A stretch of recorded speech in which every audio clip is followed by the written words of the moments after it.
BJP কর্মীরা পাল্টা দিতে শুরু করেছে।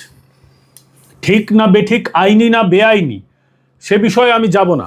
তবে এটা ঠিক যে এটা দীর্ঘদিন সহ্য করা যায় না। কেউ একতরফা মারবে, কেউ একতরফা মেরেই যাবে, সামনে পুলিশ দাঁড়িয়ে দেখবে, এটা দীর্ঘদিন হতে পারে না। মানুষের এটা স্বভাব নয়, এটা আপনি আইন দিয়ে আটকাতে পারবেন না। ওটাও তো বেআইনি যে একটা নির্ধারিত সভা, সেই নির্ধারিত সভাকে বেআইনিভাবে আটকানো হলো। তৃণমূলের যখন মিছিল হয়, তৃণমূলের যখন মিটিং হয়, র্যালি হয়, তৃণমূলের যখন ব্রিগেড হয়, তখন এই পুলিশ কি ব্যাগ চেক করে? সকাল থেকেই আমরা পুলিশের ভূমিকা দেখেছি যেটা সন্দেহজনক, যেটা কিন্তু সাধারণত তৃণমূলের মিটিং মিছিলে আমরা পুলিশের এই ভূমিকা দেখি না। মুখ্যমন্ত্রী যখন র্যালি করেন তখন কি ব্যাগ চেক করা হয়? আমরা সকাল থেকে দেখলাম সংবাদ মাধ্যমে, সামনাসামনি দেখেছি, ব্রিগেডে গেছি, সেখানেও দেখেছি, আমার রিপোর্টাররা সাক্ষী ছিল, তারাও দেখেছে। পুলিশ কিন্তু সকাল থেকে যারা আসছে বলছে প্রধানমন্ত্রীর সভা, প্রধানমন্ত্রীর জন্য দরদ উতলে পড়েছে পুলিশের। কি দরদ প্রধানমন্ত্রীর জন্য! বলা হচ্ছে প্রধানমন্ত্রীর সভা, তাই নিরাপত্তার ব্যাপার আছে, প্রধানমন্ত্রীর ব্যাগ চেক না করে ঢুকতে দেবো না, ব্যাগ রেখে যেতে হবে। 3 লক্ষ লোকের ব্যাগ পুলিশ কোথায় রাখবে? তারপর সেই পুলিশ নিরাপত্তা দিতে পারবে এতগুলো ব্যাগের? কোনটা কার ব্যাগ, কে কার ব্যাগে কি নিয়ে যাবে, কে কার ব্যাগ থেকে কি বের করে নেবে, কোনো ঠিক আছে? ব্যাগ পাল্টাপাল্টি হয়ে যাবে না, এর কোনো গ্যারান্টি ছিল? কিন্তু না, আসল উদ্দেশ্যটা হচ্ছে সভাকে ভণ্ডুল করো, সভাকে বিপর্যস্ত করো, মুখ্যমন্ত্রী পুলিশ মন্ত্রীর কাছে নিজের নাম্বার বাড়াও। দেখো ম্যাডাম, দেখুন ম্যাডাম, টাইট দিয়েছি ভালো করে, আচ্ছা করে টাইট দিয়েছি ওদের। এই কারণেই প্রথম থেকেই এই পুলিশের, এটাকে দুষ্টুমি বদমাইশি বলবো, পুলিশের প্রথম থেকেই বদমাইশি। সব পুলিশ খারাপ নয়, কিন্তু সমস্যা হচ্ছে এই ধরনের পুলিশরাই শুধুমাত্র হাইলাইট হন, এরাই সংবাদ মাধ্যমে খবর হন, এই জিনিসগুলোই খবর হয়, মানুষ এগুলোই দেখতে চায়, মানুষ এগুলো দেখে, প্রতিবাদ করে। এরপর আমরা দেখলাম গিরিশ পার্কের কাছে পুলিশের আরও একটা অসভ্যতামি। বিজেপি কর্মীদের যে বাসগুলো ছিল সেগুলোকে আটকে দেওয়া হলো, বিভিন্ন জায়গায় আটকে দেওয়া হয়েছে। প্রধানমন্ত্রী নিজে অভিযোগ করেছেন, এ অভিযোগ আমার নয়, দেশের প্রধানমন্ত্রী নরেন্দ্র মোদী স্বয়ং এই অভিযোগ করেছেন। বলেছেন যে পুলিশ আজকে আটকে দিয়েছে, ব্রিজে আটকেছে, গিরিশ পার্কে আটকেছে, বহু জায়গায় আটকেছে, স্বয়ং প্রধানমন্ত্রী নরেন্দ্র মোদী বলেছেন। তারপর ভিডিও শুরুতে যে দৃশ্য আপনাদের দেখালাম ওটা হচ্ছে গিরিশ পার্কের। প্রথমে পুলিশ আটকে দিল, পুলিশের পিছনে থাকা তৃণমূলের গুন্ডারা লেলিয়ে পড়লো, ঝাঁপিয়ে পড়লো বিজেপি কর্মীদের উপরে। অনেকক্ষণ সহ্য করেছিলেন বিজেপি কর্মীরা, তারা আসলে সভায় যেতে চেয়েছিলেন, তারা এখানে গুন্ডামি মস্তানি করতে আসেননি। কিন্তু কি হলো, তারা কার্যত প্রতিরোধ করতে বাধ্য হলেন, পাল্টা দিলেন, এবং এমন পাল্টা দিলেন যে একজন মন্ত্রী শশী পাজা ঘরে ঢুকে গেলেন, তার ঘরে ঢুকে গেল পুলিশ, এমন পাল্টা দেওয়া হয়েছে। পুলিশকে মারার, আবারও বলছি, বা কাউকে মারার আমরা কোনো রকম সাপোর্ট করছি না, কিন্তু কতক্ষণ নেবে মানুষ, এটাও তো ঠিক। মার খেতে খেতে একটা সময় তো যারা মারে তারা হাঁপায় কি হাঁপায় না জানি না, কিন্তু যারা মার খাচ্ছে যখন দেওয়ালে পিঠ থেকে যাবে, বিড়ালও তো আঁচড় দেয় পাল্টা বাঁচার জন্য। আর এরা তো মানুষ, এরা তো পাল্টা দেবেই, দিয়েছে। সেখানে আমরা দেখেছি যে আচ্ছা রকম করে পালিশ করা হয়েছে তৃণমূল কর্মীদের, পুলিশও মার খেয়েছেন, এক থানার ওসি লুটিয়ে পড়েছেন। ঠিক হয়নি ব্যাপারটা, একদম নিন্দা করছি যে হ্যাঁ, পুলিশকে মারাটা উচিত নয়। যারা মেরেছেন পুলিশ, তাদেরকে এমন এমন কেসে ফাঁসাবে, তাদের বেল পেতে অসুবিধা হবে, অবশ্যই বিজেপি পাশে দাঁড়াবে, অবশ্যই বিজেপি তার কর্মীদের ছাড়াবে, কিন্তু কেসের ভোগানিটা পোহাতে হবে। কিন্তু মানুষ আর নিতে পারছে না হয়তো, তাই এই ধরনের প্রতিরোধ করছে। এবং আমরা দেখলাম যে আজকে আবার পুলিশ বেঞ্চির তলায় লুকোলো, মন্ত্রীর ঘরে লুকোলো, বেঞ্চির তলায় না। এটা বাংলার ছবি, এটা বাংলার ভালো ছবি যায় না সারা ভারতবর্ষের কাছে। সারা ভারতবর্ষে খবর হয়েছে যে প্রধানমন্ত্রীর সভায় আসা মানুষকে আটকানোর চেষ্টা হয়েছে, এবং সেখানে একজন মন্ত্রীকে নিজের ঘরে লুকিয়ে পড়তে হয়েছে। মন্ত্রী অভিযোগ করেছেন যে তিনি আক্রান্ত হয়েছেন। হ্যাঁ, আমি নিজে দেখেছি বিজেপি কর্মীরা পাল্টা ঢিল ছুঁড়েছেন, এটা সত্যি কথা, একদম মিথ্যে নয়, ভিডিও ফুটেজ আছে আমার কাছে। বিজেপি কর্মীরাও পাল্টা ঢিল ছুঁড়েছেন, মন্ত্রী ঘরে ঢুকেছেন, একদম সত্যি। এবং প্রধানমন্ত্রীও কথা বলেছেন যে এখন সবকা সাথ সবকা বিকাশ হচ্ছে, আগামী দিনেও ভারতবর্ষে সবকা সাথ সবকা বিকাশ হবে, পশ্চিমবঙ্গেও যখন সরকার আসবে সবকা সাথ সবকা বিকাশ হবে, তার সঙ্গে সবকা হিসাবও হবে। অর্থাৎ বোঝা যাচ্ছে বিজেপি এখন একেবারে প্রস্তুত এ রাজ্যে ক্ষমতায় আসার জন্য। আমি বারংবার বলি না যে বিজেপি এবার কিন্তু এ রাজ্যে ক্ষমতা নিতে চলেছে, সেই রকম পরিস্থিতি তৈরি হয়ে গেছে। কোনো রাষ্ট্রপতি শাসন, আমরা জানি যে পশ্চিমবঙ্গের মানুষের একটা বড় অংশ রাষ্ট্রপতি শাসন চান, আমরাও এটা নিয়ে বারংবার প্রতিবেদন করেছি যে মানুষ রাষ্ট্রপতি শাসন চাইছেন। কিন্তু বিজেপি এবার কনফিডেন্ট যে যেভাবে ভোটটা হবে তার মাধ্যমে, অর্থাৎ গণতান্ত্রিক প্রক্রিয়াতেই কোনো রকম ছলচাতুরি না করেই বিজেপি এবার ক্ষমতায় আসতেই চলেছে। 5% ভোটের তফাৎ, কম বেশি, কখনো সেটা 5 হয়, কখনো 7 হয়, অর্থাৎ মোরলেস 5% ভোটের তফাৎ ছিল তৃণমূলের সঙ্গে, সেই তফাৎ কিন্তু মিটে গেছে। এটা কিন্তু বিজেপি নিজের সার্ভে রিপোর্টে বুঝতে পেরেছে এবং এসআইআর এর পর সেই তফাৎ মিটে গেছে, বরং বিজেপি অনেকটা এগিয়ে গেছে। বরং বিজেপির কাছে এখন তৃণমূলের থেকে 2-3% ভোট ব্যাংক বেশি হয়েছে। 30% ভোট ছাড়াই বিজেপি এই মুহূর্তে ভোট হলে কনফিডেন্ট যে তারা 42-43% অবধি ভোট পেতে পারে। আর তারা 42-এ পৌঁছে গেলেই তৃণমূল 40 থেকে 41-এ নেমে যাবে, 38-এও নেমে যেতে পারে। যদি সঠিক ভোট হয়, আমরা বিশ্বাস করি তৃণমূলের ভোট 35-36%-এর বেশি হওয়ার কথা নয়, হবে না, হতে বাধ্য এই ঘটনা।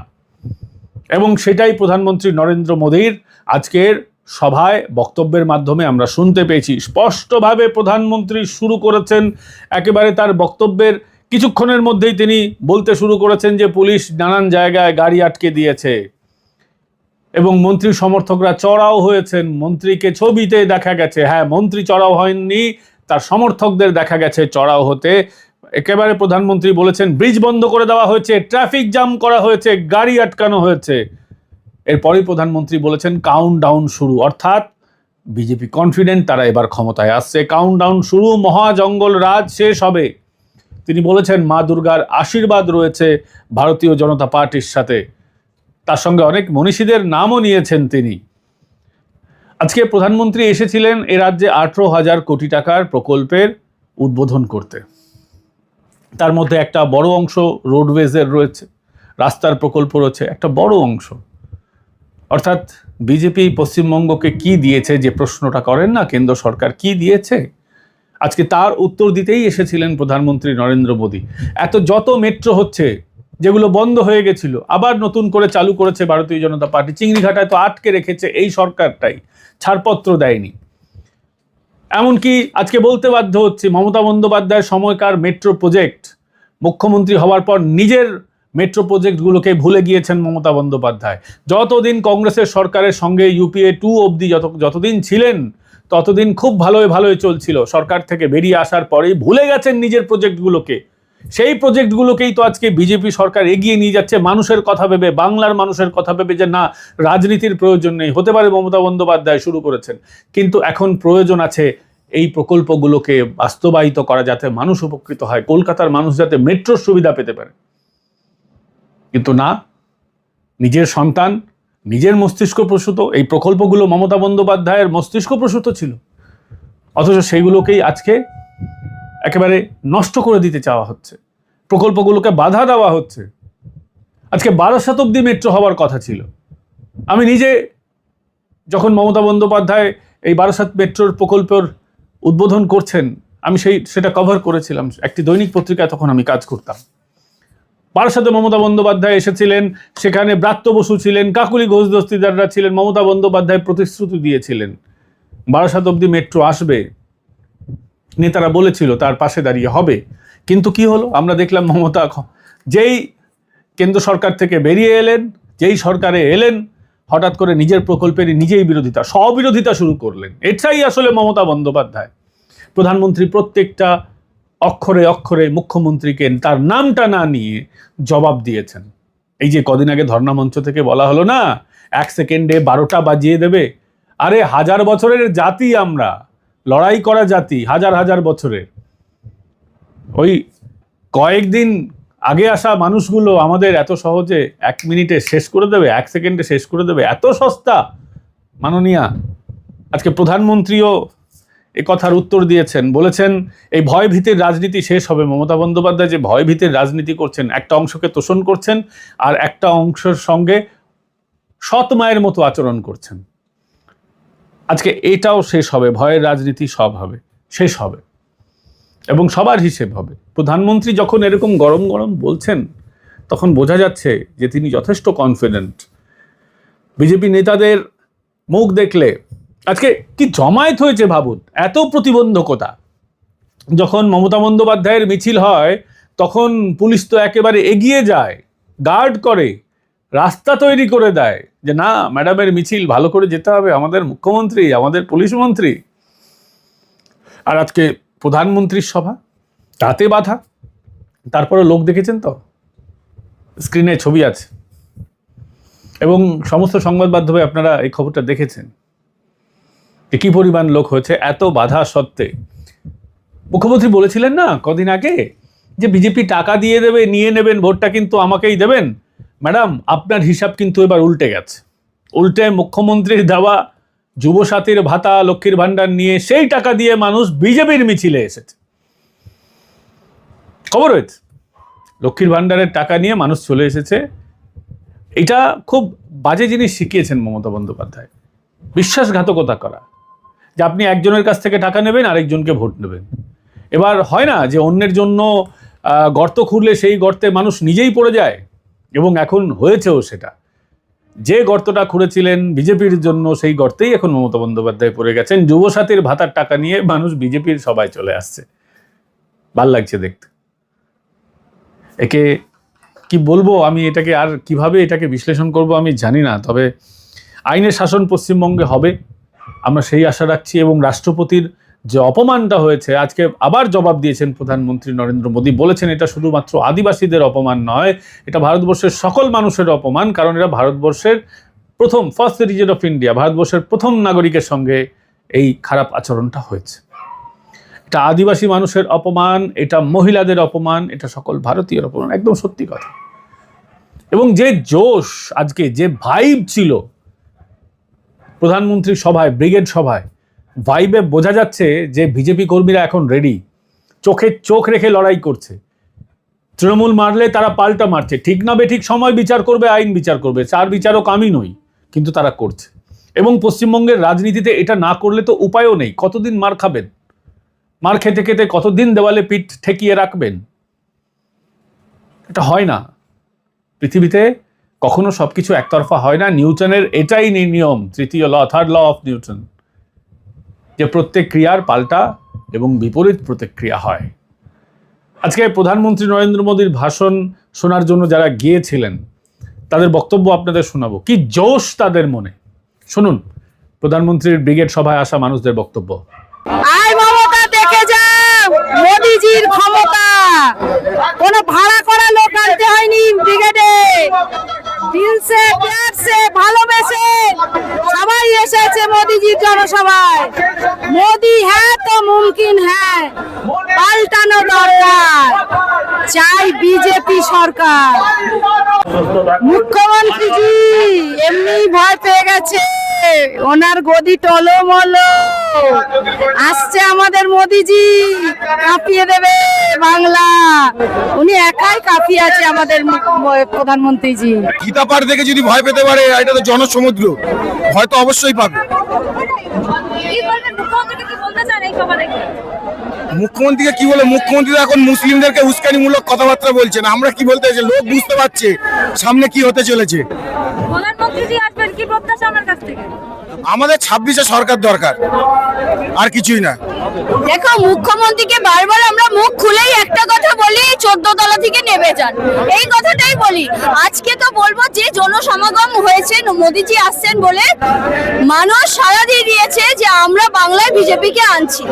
এইটা মুখ্যমন্ত্রী যদি না বোঝেন তাহলে কটা দিন অপেক্ষা করুন, ভোট বাক্সে মানুষ যখন জবাব দেবে তখন উনি নিজের পথটা ছেড়ে দেবেন। এখনো ভোট ঘোষণা হয়নি, তার আগে এখনো সমাবেশ, এত মানুষের সমাগম কেমন লাগছে?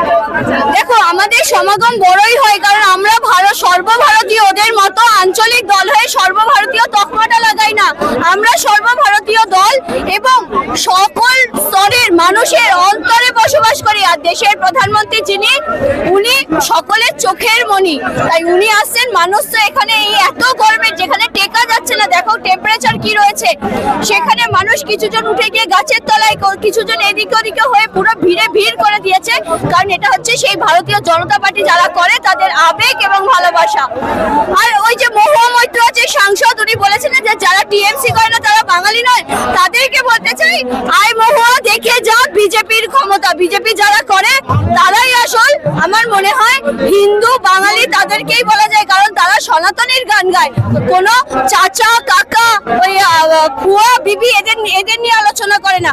ওরা করতে ব্যস্ত, তাই ওরা বাংলার মানুষকে উত্তেজিত করছে এবং বলছে টিএমসি না করলে সে নাকি বাঙালি না। অনেকে আছে, আমি বলবো না যে যারা ভারতীয় জনতা পার্টি করে তারাই বাঙালি, অনেক বাঙালি আছে যারা কোনো দলই করে না, তাহলে তাদেরকে উনি দাগিয়ে দিচ্ছেন যে টিএমসি না করলে নাকি বাঙালি হওয়া যায় না। তাহলে এখন সার্টিফিকেটটা কি মহুয়া মৈত্র দেবে, বাঙালি কে আর অবাঙালি কে?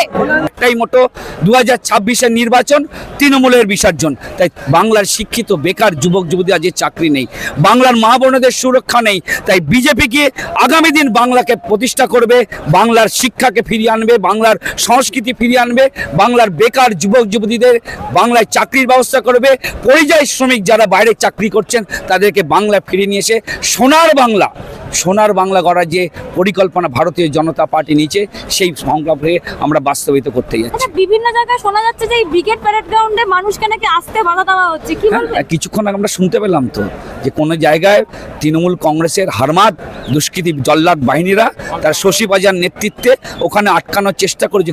ভারতীয় জনতা পার্টি কিন্তু প্রস্তুত আছে। তৃণমূল কংগ্রেস তুমি জেনে রেখো, পাল্টা প্রতিরোধ, মার খাওয়ার জন্য প্রস্তুত হও। বিজেপি কর্মীরা কিন্তু মার খেয়ে পিঠে দাগ পড়ে গেছে, এবার প্রতিরোধ গড়ে তুলবে আর মারের বদলা মার হবে। যে ভাষায় বলছে তৃণমূল যদি বোমগুলিতে বিশ্বাসী, বোমগুলিতে বিশ্বাসী তৃণমূল যদি মনে করে মমতা ব্যানার্জি যদি মান সম্মান থাকে তাহলে 2026-এ ভালো সিংহাসনটা থেকে নেমে যাক, আর যদি মেয়েরা পথে নামে তো চুলার মুঠিটা ধরে 14 তলা থেকে গ্রাউন্ড ফ্লোরে ফেলে দেবো। আর আমাদের বিজেপির কর্মীদের যত ক্ষতি করেছে সেই ক্ষতি ডাবল আদায় করবে। আমার 8 লাখ টাকার ঘর বাড়ি ভেঙে ক্ষতি করেছে, এই 8 লাখ টাকার 8 গুণ অপমান করবো এই মুখ্যমন্ত্রীকে। আর এবারের ভোটে যদি আমাকে মারে, বা আমি তো পুলিশ এজেন্টে বসি বুথের কাজ করি, যদি আমাকে মারে আমি সোজা মুখ্যমন্ত্রীর বাড়ির সামনে আসবো, এসে মা কালী যেমন তাণ্ডব নীলা চালিয়েছিল আমি তাণ্ডব নীলা চালাবো, দেখবো সারা পশ্চিমবঙ্গের মানুষ কি করে চুপ করে থাকে। হ্যাঁ বন্ধুরা, এই ভিডিও আপনাদের কেমন লাগলো কমেন্টস করে জানাবেন। ভিডিওটা ভালো লাগলে লাইক শেয়ার এন্ড সাবস্ক্রাইব করতে ভুলবেন না। আমাদের চ্যানেল কিছু ভিডিও অনেক আগে আপলোড করে দেওয়া হয়, মেম্বার্স অনলি, শুধুমাত্র মেম্বারদের জন্য, পরে সেটা সাধারণ দর্শকদের জন্য পাবলিকলি ওপেন করা হয়। আপনারা যদি আমাদের মেম্বার অনলি ভিডিও দেখতে চান তাহলে জয়েন বাটন ক্লিক করে আমাদের মেম্বারশিপ নিতে পারেন। আমাদের এই লড়াইয়ে অংশীদার হতে চাইলে আপনারা সুপার থ্যাঙ্কস আমাদের পাঠাতে পারেন। ভালো থাকবেন, সুস্থ থাকবেন। জয় হিন্দ, বন্দে মাতরম। আগামীকাল আবার দেখা হচ্ছে আপনাদের সঙ্গে।